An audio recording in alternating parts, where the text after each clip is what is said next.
And should dialogue fail, there are alternative dispute resolution mechanisms that we will still embrace. And one of them being peaceful protest, another one town hall meetings, another one holding rallies.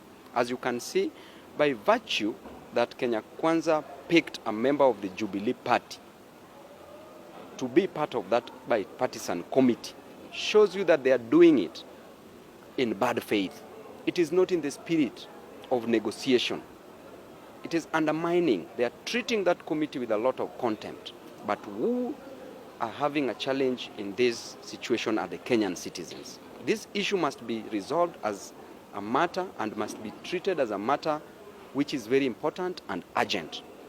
And the roadside declarations which are being made by Mr. Rigathi are very unfair, are belittling and undermining the sovereignty of Kenyan citizens. And I want to remind him that he should stop such roadside declarations, because this nation is not about him as Rigathi. Number one, he's very unwashed, he's very agricultural, he's very uncouth, he's very unkempt, and he who comes to equity must come with clean hands. That is one of the maxims of equity.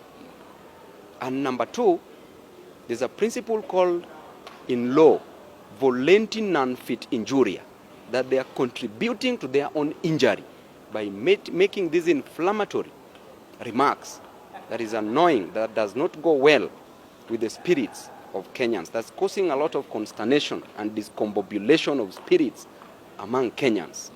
And therefore, holding public barazas and or holding town hall meetings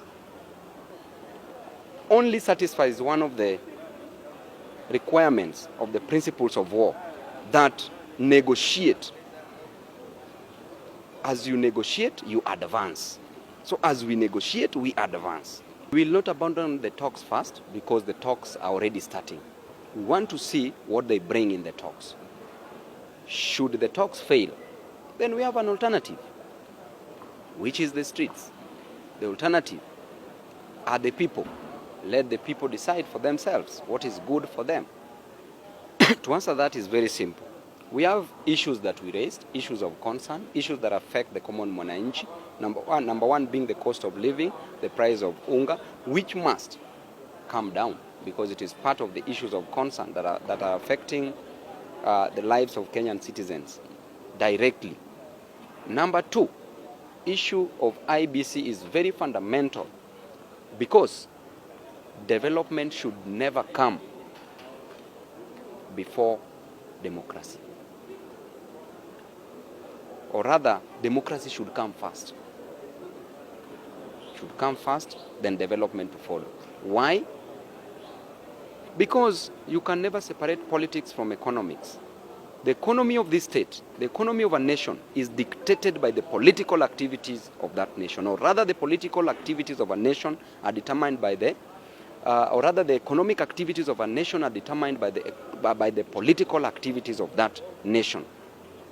Electing poor leadership leads to poor development. Therefore, what we must go for first is the cost of living. Secondly is IBC.